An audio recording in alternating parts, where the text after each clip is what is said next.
leyendo el libro El conflicto de los siglos, que es un libro muy interesante. Tiene muchas lecciones para los jóvenes, adultos y niños, muchas historias que podemos agarrar muchas lecciones. A mí me tocó el capítulo número 5, que se titula El lucero de la Reforma. Antes de la Reforma no existían muchas Biblias, eran muy escasas las copias que habían y las únicas personas que los podían leer eran las personas que eran muy bien estudiadas porque estaban en un lenguaje muy difícil. Y a veces las únicas personas que las leían eran los valdenses que podían entender esos lenguajes. Pero en el siglo X1b, en el Century 14, salió el lucero de la Reforma, que es Juan Wycliffe. Juan Wycliffe no fue solo un reformador en Inglaterra, sino fue un reformador para toda la cristiandad, porque lo que él hizo tuvo un impacto aún en nuestro tiempo. Vamos a ver la educación de Juan Wycliffe.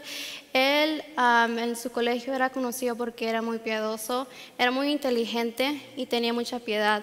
Y era muy respetado por todos sus alumnos, por maestros, porque era alguien que tenía mucha inteligencia. Él se educó en ciencia, filosofía escolástica y derechos civiles. Y esto le ayudó a él para poder exponer los errores de la filosofía. Y también el estudio de las leyes civiles le preparó para tomar parte en la lucha de la reforma de la libertad civil y religiosa. Así que vemos de que si nosotros nos dejamos, el Espíritu Santo se va a valer de nuestro conocimiento escolar y académico para ayudarnos en el tiempo del fin. Vemos después Wycliffe empieza a estudiar las Santas Escrituras. Algo muy interesante que leí, se encuentra en la página 77, es de que cuando la atención de Wycliffe fue derogada a las Sagradas Escrituras, se consagró a escudriñarlas con el mismo empeño que había desempleado para adueñarse por completo de la instrucción que impartían en los colegios. Así que es muy interesante porque Wycliffe puso el mismo empeño que puso en el colegio para aprender todas estas académicas, para sacar grados muy buenos.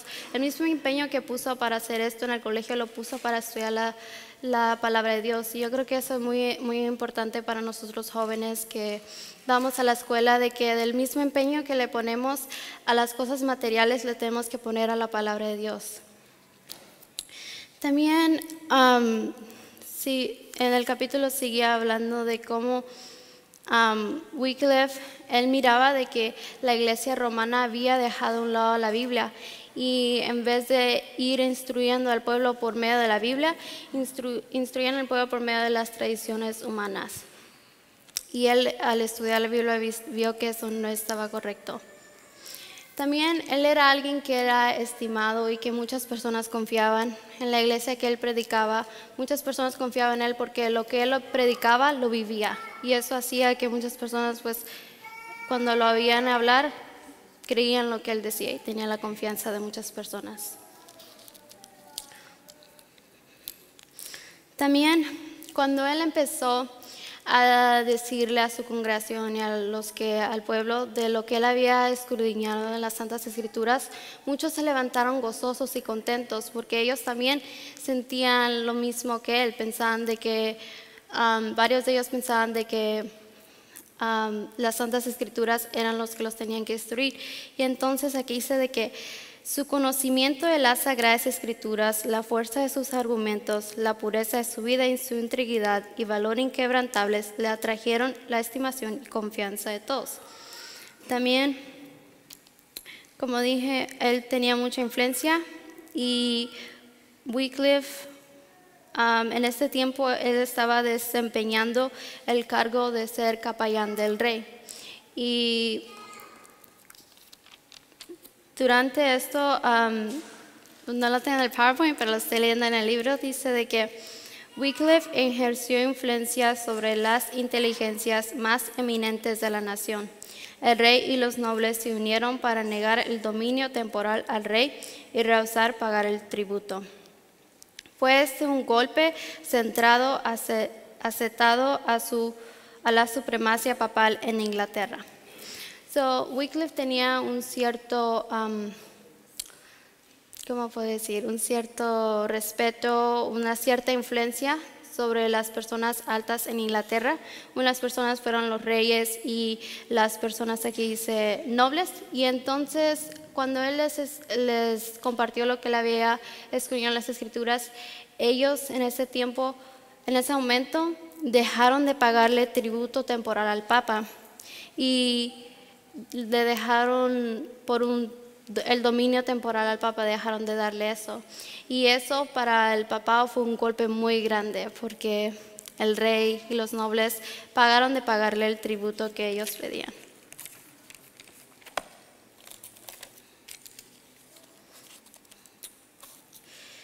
También otro mal que Wycliffe encontró en Roma fueron los frailes. Ellos tenían una gran influencia sobre todo, ellos tenían una gran influencia y eran muy convincentes. Ellos iban a escuelas o a lugares donde habían estudiantes y trataban de convencerlos a hacerse frailes. Y me interesó algo que dijo uno de los primeros padres de la iglesia romana. Una de sus declaraciones fue: aunque tu padre se postrase en tierra ante tu puerta, llorando y lamentándose, y aunque tu madre te enseñase el seno en que te trajo y los pechos que te amantaron, deberás hollarlos y seguir tu camino hacia Cristo sin vacilaciones. Básicamente lo que los frailes les enseñaban a estos jóvenes es de que no le preguntaran a sus papás si podrían hacer frailes o no buscaran su consejo, sino que lo hicieran. Y muchas veces sí lo hacían, y cuando se convertían en frailes no era todo lo opuesto que ellos pensaban que iba a ser, y cuando se querían salir no podían. Ya cuando se metieron a ser frailes ya no podían salir y vivían una vida muy triste. Y eso afectó a las escuelas porque muchos padres, a causa de eso, rehusaron enviar sus padres a las universidades porque tenían temor de que los frailes tuvieran una cierta influencia sobre sus hijos.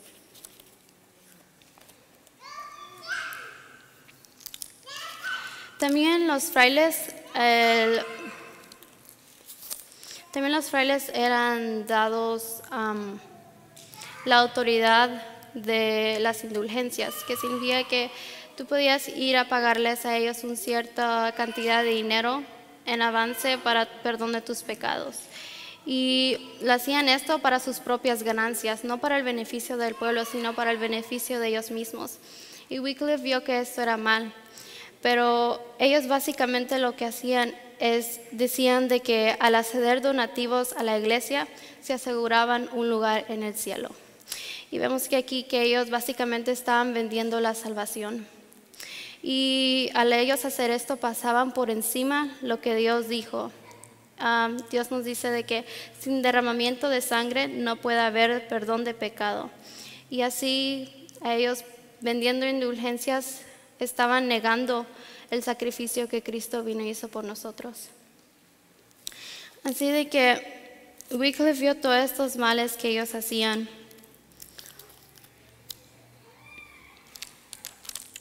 Vamos a seguir. Algo que ellos usaban para defenderse, decían de que usaban el ejemplo del Salvador, declaraban de que Jesús y sus discípulos habían sido sostenidos por caridad de la gente. Y esto hizo que muchas personas del pueblo fueran a la Biblia y lo investigaran. Y eso no era bien para Roma porque no querían que las personas leyeran la Biblia. Después de un tiempo, después de eso, pasó de que a Wycliffe 3 bulas fueron enviadas a Inglaterra, a la universidad, al rey y a los prelados, ordenando todas que tomaran inmediatamente medidas decisivas para obligar a guardar silencio al maestro de herejidad. Así que Roma, al ver esto, mandó 3 cartas para que Wycliffe pueda ir a un concilio ante ellos para que los pudieran juzgar. Y antes de que Wycliffe recibiera estas cartas, ellos lo mandaron ir a pedir que se fuera ante el concilio. Y fue, pero no fue solo. Fue acompañado por 2 personas. 2 de los más poderosos príncipes del reino le acompañaron al tribunal.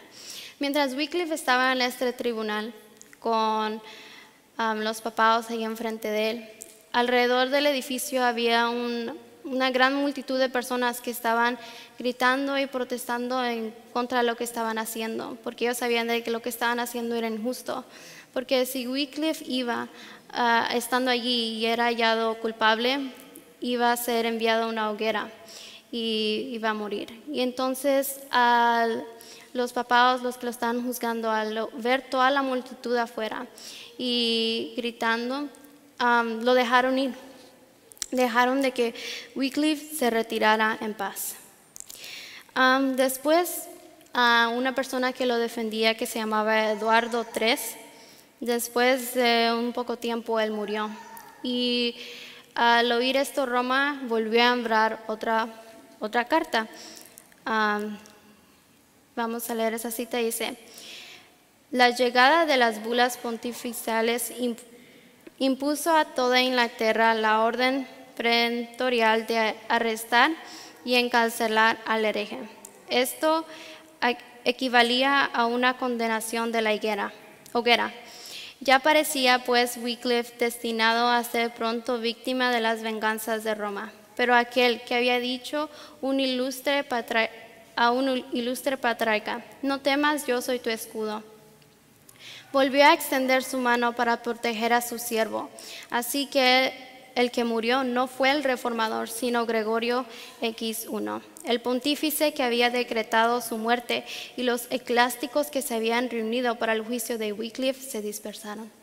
Sí, durante la vida de Wycliffe yo vi muchos ejemplos donde Dios manifestó su mano en él, donde vi yo de que durante toda su vida, desde el momento que él empezó hasta el momento que él murió, el Señor lo protegió varias veces. Y este es un ejemplo, porque él iba a ir a esta corte, y si él era arrestado, iba a tener la condenación de la hoguera, iba a morir. Pero en ese tiempo el Gregorio X1, él estaba decretando matar a Wycliffe, a llevar a la cárcel, pero vemos de que en vez de eso, el que murió fue él. Y a mí me sorprendió eso, porque él quería matar a Wycliffe, pero Dios lo protegió a él y murió él. Y cuando él murió, ya todos los que lo querían, los que se habían reunido para el juicio, se dispersaron y ya no estaban allí. Así que vemos que Dios protege a sus siervos cuando nosotros le seguimos a Él y le somos fieles. Seguimos en la historia de Wycliffe. Después que pasó eso, salieron 2 papas. Dice: muerto Gregorio, fueron elegidos 2 papas rivales. Durante este tiempo, estos 2 papas querían tener el control de Roma, y estaban básicamente cada uno hablando mal de cada quien.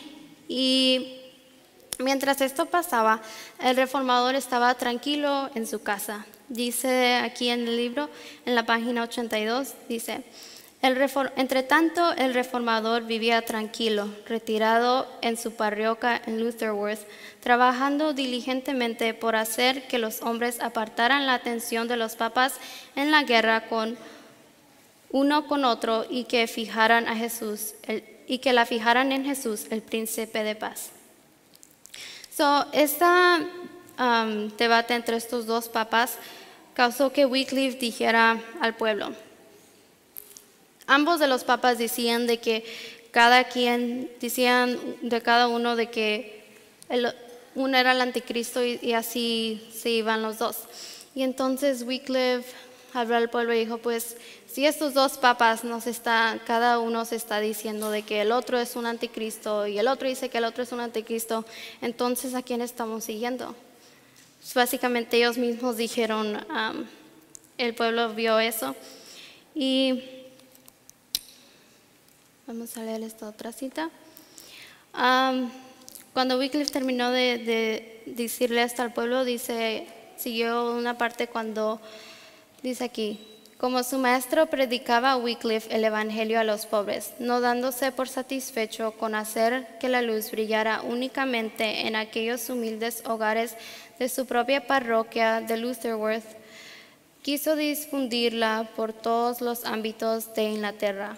Para esto organizó un cuerpo de predicadores, todos ellos hombres sencillos y piadosos, que amaban la verdad y no ambiciaban otra cosa que extenderla por todas partes. Para darla a conocer, enseñaban en los mercados, en las calles, en las grandes de las calles ciudades y en sitios apartados. Visitaban a los ancianos, a los pobres y a los enfermos, impartiéndoles las buenas nuevas de la gracia de Dios. De la misma manera como Jesús vino y predicó el evangelio a los pobres, Wycliffe hizo lo mismo, pero no estaba satisfecho con nada más hacerlo en su propia parroquia de Lutterworth, sino quiso difundirla a toda Inglaterra y organizó un cuerpo de predicadores que eran hombres sencillos. Y ellos amaban la verdad y no la ambición. Y eso fue algo muy valioso en esto.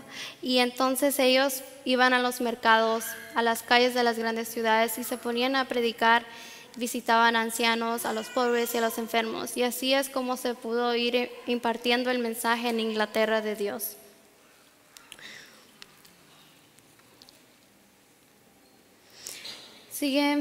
Seguimos con la historia de Wycliffe.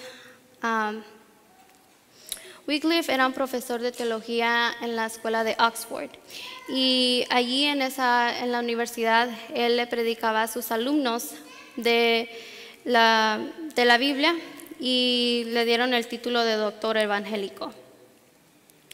Dice de que la obra más grande iba a empezar, que era que Wycliffe traduciera la Biblia en el idioma en inglés. Esa fue su obra más grande y dice de que antes de que él hiciera esto, él iba a empezar a traducir la Biblia en inglés, pero antes de eso pasó algo.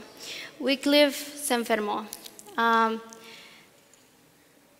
Él todavía no tenía 60 años de edad, pero sus ocupaciones continuas, el estudio y los ataques de sus enemigos le habían debilitado y envejecido prematuramente. Todas las pruebas, todo esto, el estudio, los ataques de sus enemigos, todo eso lo hicieron que se cansara más rápido de lo que tenía que. Y sobrevino una peligrosa enfermedad cuyas nuevas le llegaron a los oídos de los frailes y los llenaron de alegría. Cuando los frailes oyeron de que Juan Wycliffe estaba enfermo, se alegraron porque dijeron, pues, ellos fueron a la casa de él y yendo a la casa de él, ellos pensaron en sí mismos de que como él ya estaba débil y pues estaba muy enfermo y tal vez iba a morir, entonces él allí lo podían ir, fueron y llevaron. Dice que fueron ellos para pedir una confesión de él, para que él se retractara de todo lo que él había dicho. Pero uno de ellos les dijo, fueron con 4 dignatarios civiles y le dijeron, tienes el sello de la muerte en tus labios, conmueve por la memoria de tus faltas y retrátate delante de nosotros en todo cuanto has dicho para perjudiciarnos. Así que ellos fueron para pedirle que se retractara de todo lo que le había dicho. Y cuando terminaron de decir eso, Wycliffe permaneció un momento silencio. Dice que se levantó un poquito de su cama, pero él les dijo con una firme voz a ellos, les dijo, no voy a morir, sino que viviré para volver a denunciar las maquinaciones de los frailes. Sorprendidos y corridos, los monjes se apresuraron a salir del aposento. Aquí vemos un verdadero guerrero de la verdad que aunque cayó enfermo no se dio por vencido y aunque vinieron ante él y tal vez él no sabía si iba a vivir o no, pero él quería de que él no iba a morir y que iba a seguir denunciando lo que ellos estaban haciendo. Les invito a abrir nuestras Biblias, hermanos, en Isaías 40, versículo 31.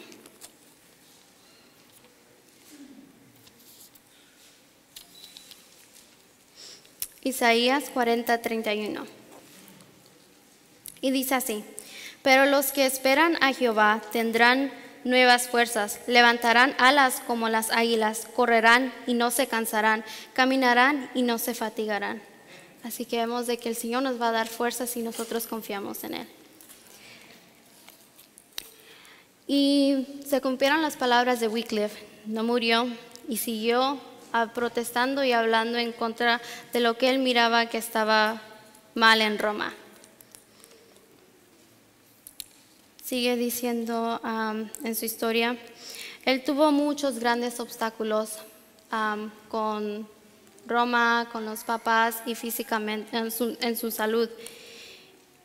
Pero todos estos obstáculos lo llevaron a hacer la obra que él tenía que hacer.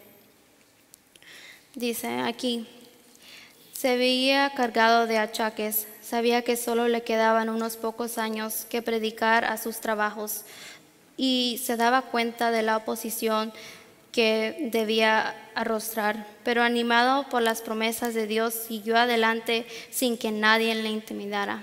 Ahora, hermanos, ¿cuáles son las promesas que Wycliffe, que le ayudaron a Wycliffe?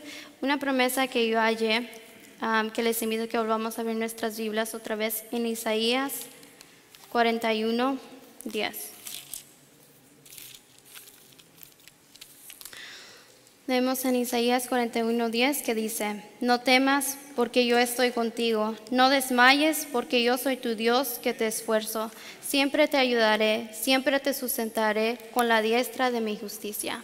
Así que esta es una hermosa promesa que el Señor nos ha dejado a nosotros, tanto como en el pasado como ahora, para que nosotros veamos, nos animemos con las promesas que el Señor nos ha dado en su palabra. Así de que por fin de todo llegó a hacer su obra, lo que él tenía que hacer. Vamos a leer este párrafo. Dice: por fin dio cima a la obra. Acabado la primera traducción de la Biblia que se hiciera en inglés, el libro de Dios quedaba abierto para Inglaterra. El reformador ya no temía la prisión ni la hoguera. Había puesto en manos del pueblo inglés una luz que jamás se extinguiría. Al darles la Biblia a sus compatriotas, había hecho más para romper las cadenas de la ignorancia y del vicio, y para libertad y engrandecer a su nación, a todo lo que jamás se consiguieran con las victorias más brillantes en los campos de batalla. Así que él terminó de traducir la Biblia en inglés y esto fue una gran arma que le había dado a los que seguían después de él, porque ya cuando él terminó esto ya no tenía miedo a morir, ya no tenía miedo a lo que Roma le podía hacer, porque él sabía que les había dado una arma tan fuerte que nadie podía ya volver a tratar de destruir, que era la traducción para toda Inglaterra, la traducción de la Biblia en inglés. En este tiempo no existían imprentas y entonces las copias fueron hechas a mano. Cada copia de la Biblia en inglés, desde toda la Biblia, fueron hechas, escritas a manos y eran muchos ejemplares. Dice de que muchas personas se voluntaron para escribirla y dice de que muchas, porque no podían satisfacer todos los pedidos de las copias de las Biblias que les eran pedidos. Algunos pedían la Biblia entera, unos que eran ricos y los que eran pobres se la dividían por medio de las familias. Pero vemos de que cuando Wycliffe tradució la Biblia a inglés, se esparcieron las copias, se esparció por toda Inglaterra.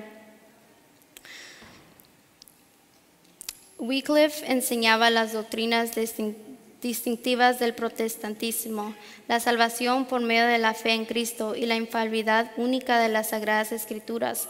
Los predicadores que él enviaba ponían en circulación la Biblia junto con los escritos del Reformador y con tan buen éxito que la nueva fue aceptada por casi la mitad del pueblo inglés. Así que el siervo de Dios, Juan Wycliffe, hizo una gran reforma en Inglaterra. Aunque todavía no había una ley en Inglaterra que se prohibiese leer la Biblia, unos pocos años después se puso una ley de que ya no se podía leer la Biblia. Pero después de esto, otra vez Wycliffe fue citado ante tribunales, fue citado ante 3 tribunales.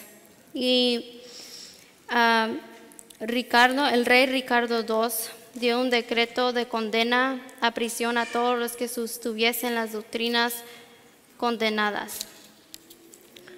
Y este decreto que decretó este rey, Ricardo, era de que todos los que iban a ser perseguidos, los que seguían estas doctrinas.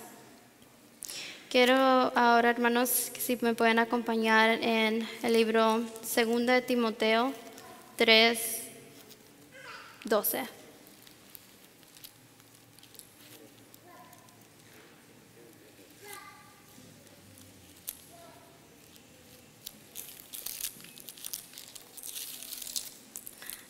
Segunda de Timoteo 3:12 dice así: y también todos los que quieran vivir piadosamente en Cristo Jesús padecerán persecución. No cabe duda, hermanos, que nosotros vamos a padecer, va a venir un tiempo donde vamos a padecer persecución y nos debemos de mantener firmes como Wycliffe, porque a pesar de todo lo que él pasó, él siempre se mantuvo firme. Después hubo otro tribunal en donde básicamente fue llevado a la Corte Suprema, y allí se esperaba de que Wycliffe se retractara, pero él no se retractó de nada. Dice que, es más, el poder del Espíritu Santo se dejó sentir en todo ese concilio que estaba allí. Y él dijo unas palabras muy importantes en ese concilio que fueron: ¿contra quién pensáis que estáis contenido? Dijo al concluir: ¿con un anciano que está ya al borde del sepulcro? No, contra la verdad que es más fuerte que vosotros y que os vencerá. Diciendo esto, se retiró de la asamblea sin que ninguno de los adversarios intentara detenerlo.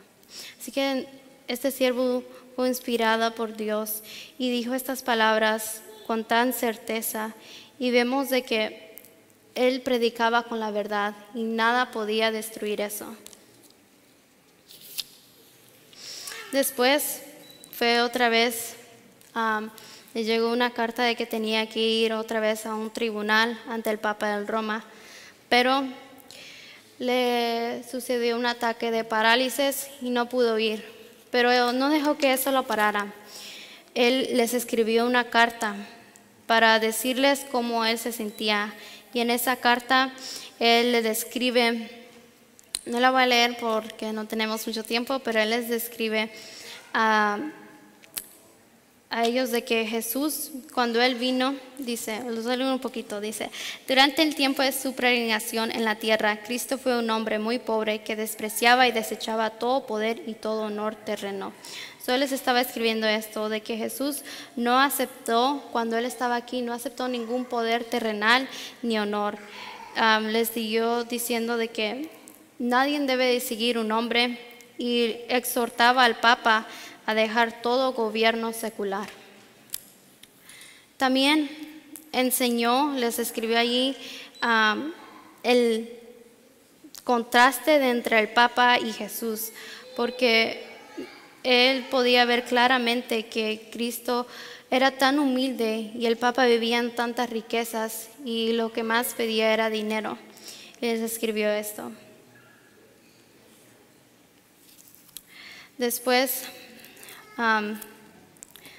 de que Wycliffe hizo estas grandes obras, Wycliffe murió. Dice: Wycliffe nunca murió por sí mismo, pero el Señor había sido su protector, y ahora que sus enemigos se creían seguidores de su presa, Dios le puso fuera del alcance de ellos en su iglesia de Lutherworth.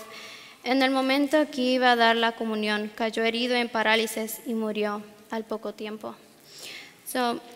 Dios nunca dejó de que Roma y los papados podrían matarlo a él, sino se murió en la iglesia en Lutherworth. Fue herido por un parálisis y después con el tiempo murió. El Señor protegió la vida de él. Dice, su vida fue protegida y su obra continuó hasta que hubo echado los cimientos de la grandiosa obra de la Reforma. Vamos a leer otra cita.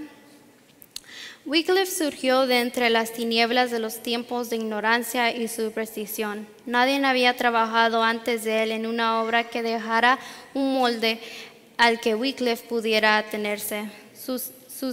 Suscitado como Juan el Bautista para cumplir una misión especial, fue heraldo de una nueva era. Con todo, en el sistema de verdad que presentó hubo tal unicidad y perfección que no pudieron superarlo.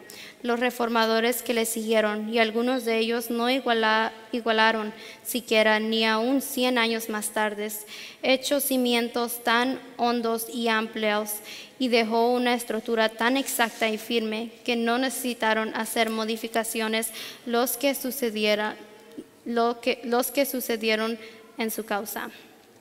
Así que Wycliffe fue una de las primeras personas que se levantó en contra de la Iglesia romana, y esto fue una luz para los reformadores que siguieron después de él. Fue una antorcha que se encendió y que nunca se apagó, y que no se debe de apagar en nuestro tiempo, que debemos de seguirla teniéndola encendida.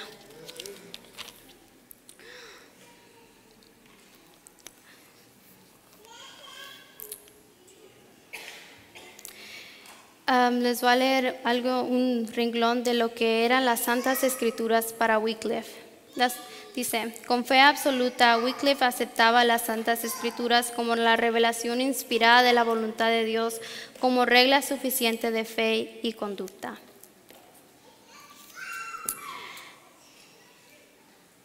Vamos a leer aquí otra cita. Dice, el carácter de Wycliffe es una prueba del poder educador y transformador de las Sagradas Escrituras a la Biblia debido a todo lo que fue. El esfuerzo hecho para comprender las grandes verdades de la revelación imparte vigor a todas las facultades y las fortalece. Ensancha el entendimiento, aguza las precipitaciones y madura el juicio. El estudio de la Biblia ennoblecerá como ningún otro estudio el pensamiento, los sentimientos y las aspiraciones. Da constancia en los propósitos, paciencia, valor y perseverancia. Refina el carácter y santifica el alma. Un estudio serio y reverente de las Sagradas Escrituras, al poner la mente de quienes se dedicaran a él, contacto directo con la mente del Todopoderoso, daría al mundo hombres de intelecto mayor y más activo, como también de principios más nobles que los que puedan resultar de las más hábiles enseñanzas de la filosofía humana. La integridad de tus palabras, dice el salmista, alumbra a los simples de la inteligencia. Así que vemos algo muy interesante, hermanos, cómo el estudio de la Biblia puede refinar nuestro carácter. Ya sabemos, aquí nos dice, si nosotros queremos refinar nuestro carácter, debemos de leer la Biblia, debemos de estudiar las Santas Escrituras, pero debemos de tener un estudio serio, no nada más leerla, sino escudriñarla de la misma manera que Wycliffe lo hizo. Y para que esto nos ayude a nosotros, porque dice de que es más hábil enseñanza de la filosofía de los hombres. Debemos de estudiar con mucha reverencia a este libro santo de Dios.